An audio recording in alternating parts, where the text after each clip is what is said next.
What is up, duelist? I'm back after a long time.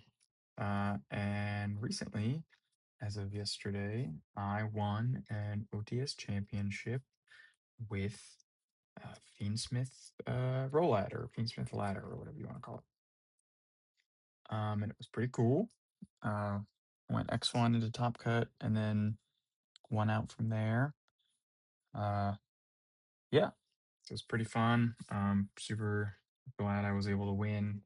Been having kind of a funk with the game recently, and so I had the day off, so I was like, you know what, I'll go play at an OTS. They were having one, and so I went ahead and did that, and ended up winning. So that was pretty fun, pretty cool. But yeah, uh, here is the deck profile. It's nothing crazy, and the OTS only had like 12 people, so it was more or less like a local, but it was still fun. Still worth, I don't know, showing off what I did. I guess pretty proud of myself, so feels pretty good. But we're going to start with the main deck. This is a pretty conventional list, I guess, but yeah, pretty fun, pretty cool, pretty, I would say budget, but it's not, unfortunately. Of course, you play one of each. Um, these guys are pretty cool. I keep this in a lot because going second, I know a lot of people will side this out, or even maybe even going first sometimes, I think. I'm not super up to date with the way side patterns work for this deck specifically, but um, this guy helps OTK pretty easily, which is pretty cool. And you can't be sure about it. Also, if you're going first on a defense, tagging out back and forth. Pretty cool, pretty cool, pretty cool. But yeah, so we have those two, of course. And then we have three Celtic Mystic. I think this card's really good, and I think in this deck it's a little weird because you don't want to start with this. This deck doesn't really have a normal summon if you're using the Rolad stuff in general. But Celtic Mystic, I think, is really, I mean, it draws, it's Graceful Charity. I mean, it Graceful Charities, and by the time you activate this, you are locked into summoning one more time from the extra deck. But by the time you're using this, you already essentially done your Fiendsmith stuff, or if you're using it before then, you can occasionally get your 1/7 to be Caesar. So it has happened before.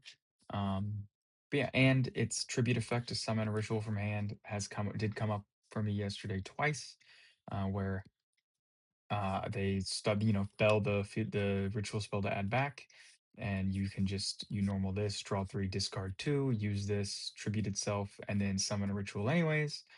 Uh, and then you could like Black Chaos the ritual spell back anyways. So pretty cool. I really like this card. I was playing one, and then I was playing two, and then I started playing three a few weeks ago, a couple weeks ago, and I think three is pretty good. So three of this. This is basically your main normal summon. Three of this, and then the rest is more or less standard. Three Garifo. It's Garifo, and then three Black Chaos. This card's really good. Um, Yeah, card's nuts. And then two of the Archfiend. I play two. Two's good. The shuffle back effects or place back effect is really good. And he helps you make Caesar because he's a level 16, of course. So yeah, super standard for the most part, besides the Celtic Mystics, of course. Um, and then for the next engine is the Fiendsmith. Pretty standard. So we play the Fiendsmith family. So we play Engraver, Lacrima, and then the adopted child of Flurry.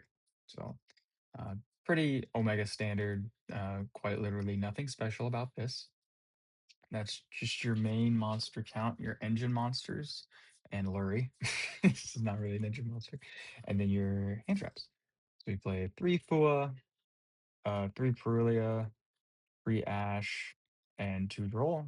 I wanted when I was building the deck the night before, or when I was putting together the hand trap count the night before, I was thinking, what can I play? What are people going to be playing? I knew people were going to be playing piles, and a lot of people. I know we have a few Elf Note players, and we have some other Roulette players.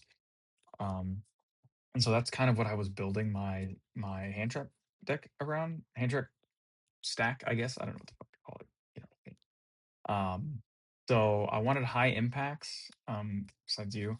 So that's why I was just like, I'm just gonna main 6 Charmies and the 2 Drolls. And then I was like, this is really good, but I needed something just in case I go first. And what if they have a Charmy? So I was like, okay. I mean, you just play Ash because you have to. I sided Ash out going second every single game. I never kept this card in going second. Um, just because it never does anything going second. Maybe I kept it in once. I don't remember. I'm pretty sure I cited it out going second like every single time, almost every time. It just doesn't really do much going second in today's game. The only thing it can hit is like ROLAD, I guess, and then like Fiendsmith, I guess. But most of the time, Ash doesn't really do anything going second because, yeah. So I would just put in the other hand chips that I have. But it was good. I mean, shit, I never had any issues with this hand trap count. And then post side, it was pretty solid too.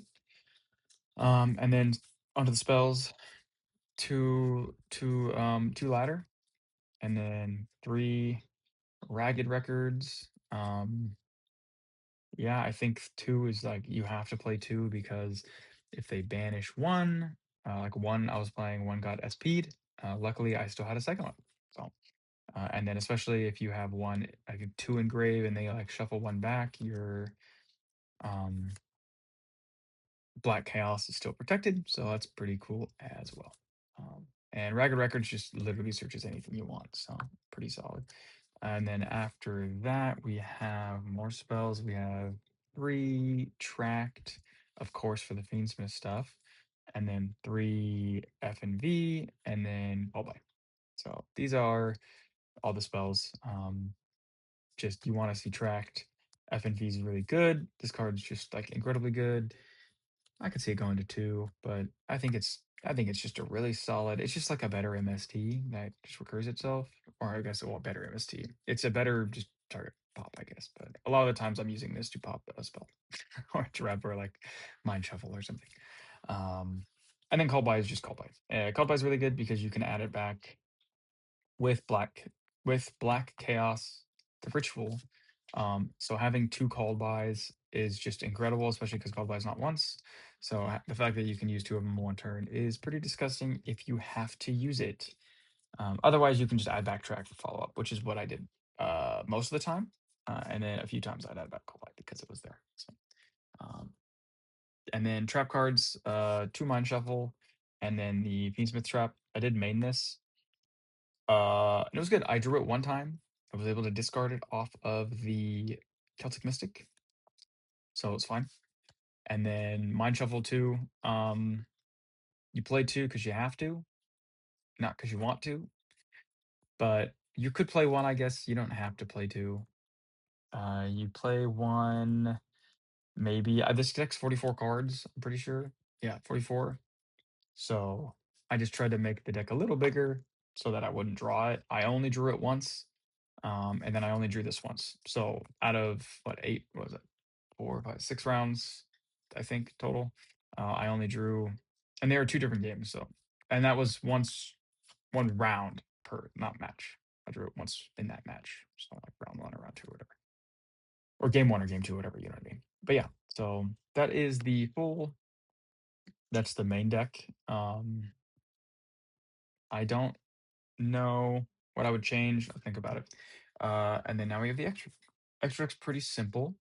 We play, the Fiendsmith family. So Link 1, Link 2, Link 3. We play Lacrima, and we play uh, Desiree. Yeah. Um, not much to say here. I never made Agnunde, but I still don't think I would cut it just in case, but I've never made him. I also never made Desiree. I never made either of these, but I did use this off the trap twice. So I think keep this. This is questionable. Um, and then Lacrima is just hella good because you can call the effect to burn, and I keep forgetting to do that because the time rules are different now, so I always forget to do that. But anyways, it's there just to guarantee your game. I think I used it once. I used the burn for 12 once. Um, but yeah, yeah. And then next we have the Fiendsmith cousins. We have Aerial Eater and Necroquip and Caesar. So you have the aunt and the two uncles. Um, I said cousins earlier, but you know what I mean. I guess I don't know. But yeah, Aerial Eater is how to bridge from Fiendsmith into Rolad because you dump the Skull Archfiend, the Skull Archfiend dumps a spell, which adds to the ritual, and then you could use it with another with the Skull Archfiend to in fact make Caesar. So, and then I actually never made I made Necroquip one time, but it didn't matter. I just needed a body to defend myself.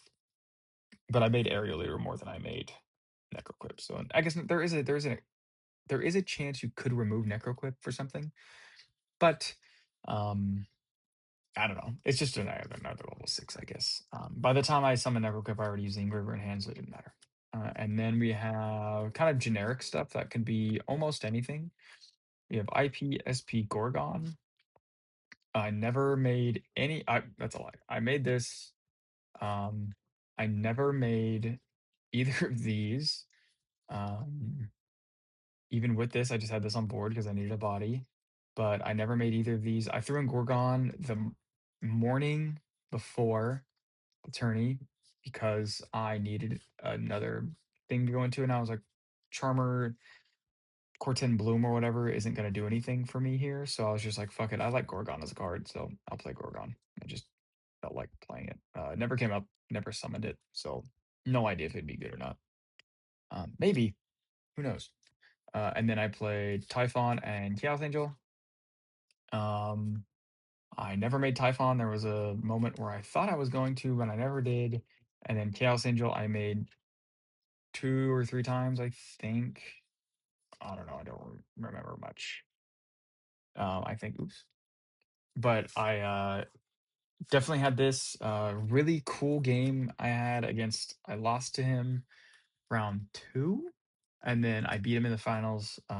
He was playing the yummy, Rolad pile stuff, and I had this in our round 2 on the field in defense, light and dark, and I had Lacrima, uh, main deck Lacrima on the field, and he had like full stuff. I was like, there's no way he can out this because he has like one speller trap or a couple speller traps that can out it. And he went to draw off of wanted, and he needed to draw a level 1 yummy or the field spell. And I think he had 3 total targets out of like, I don't know, 40 something cards. He drew the field spell and it was crazy. I was like, God damn, he better than I. And it was pretty funny. And then he bounced it and then I just lost. So I had to keep him off surprise, but he got it. So I was like, damn, he's better. He's better. And then of course the 2 fallen and virtuous targets. So yeah, pretty cool. Pretty cool. Got to resolve this twice. I keep doing that, or I'll dump him, and then I keep forgetting the end phase to set again. It just keeps happening. Like I said, I've been hella mid on Yu-Gi-Oh recently, so it hasn't really been. I haven't really been playing as much. I played like 2 weeks ago, then I didn't play, and I played 2 weeks before that, and I didn't play. So, um, and then I played yesterday. So, but the deck felt good. I felt like I had the heart of the cards a lot of the times, which is pretty cool. Um, there was a moment where I needed to draw the Mystic uh elf, not Mystic Elf, Knight, whatever he's called. Holy shit, I'm blanking. And I was like, I need to draw this off talents, and I drew it and a solemn, and I was like, oh my god, set the solemn, normal, draw 3 more. I was able. Oh, it felt good. I was like, I feel like I'm being rewarded for shit I don't deserve at the moment, but it was pretty crazy. Now onto the side deck, we have 2 Nib, 2 Bell, 1 Ogre. I cannot explain to you why these are the ratios. I needed to fill the slots, so I just filled them. Uh, Most of the time, I sided the ashes out for these. I never used Ogre today. I used Bell and I used Nib. Ogre is still, I think, a very good card, especially at least our local scene. I think Ogre is a really good card, but um, I think Bell's also good. This could for sure be like a third Bell. You could swap out the ashes for Bells going second. Um, or even a nib, I guess, maybe. I guess against the Azamina pile, the nib doesn't matter, but you usually don't side it in against the Azamina pile, you side these in. Um, and so then we play this, oops, out of order, the solemn package. Um, yeah, that's self-explanatory. And then I play a bunch of one-ofs because I don't have multiples of them. So obviously one talent because it's at one. One duster because it's at one. One lightning storm because I didn't want to play more than one. And then one sloth because I only own one. I would probably play three of this. I don't know what I would take out though, but the one sloth came up a lot, which is very funny. And then I never saw Lightning Storm and I never saw Duster, but the Sloth knew I needed to draw cards. And then I played 3 Trap Eater. I played this because this is an inherent summon to send Vine Shuffle and or the Elf Note Continuous Trap? Rhapsody or whatever it's called. Off the field to summon this, and then I guess you can synchro with it if you want, but or you can make a Light and Dark Chaos Angel with it. But um mainly because our local area, a lot of people play these decks, play a lot of face-up trap decks. Face-up trap decks. It's the 2 face-up trap decks. But, so I put these in, I didn't use it. I sided it in against the ROLAD piles, but I only saw it one time in the finals against the ROLAD pile, but I didn't have to use it because he had played into FNV, so, um it was essentially just a dead card in my hand, but I still think this card's really good. I think it's good for the upcoming format when tunes come out. I just think Trap Eater is a really good card, and I will keep it in my side deck essentially until they hit those decks to where they're not being played, at least in my local area. Um, this whole deck's like made like locally because that's who plays here. Um, but yeah, that's the side. Pretty cool changes I would make. If I could afford more slots, I'd play 3. I'd probably take out like a lightning storm and like maybe the ogre and play 3 sloth. Shit, I may even play 3 in the main. In terms of main deck changes, I don't know. It felt really nice. I don't know. I couldn't tell you. It felt good. I don't think I ever bricked, which is nice. Everything had a play. I've had bricky hands, but I don't think I ever bricked entirely where I couldn't play anything. Um, but I always had something to do, right? Which I think is a plus. But yeah, I think that's it. If you guys have any suggestions, shit, let me know. Um, I'd love to hear them. I like to hear suggestions as long as they're nice and not mean. We're chilling. Um, but yeah, uh, see you later.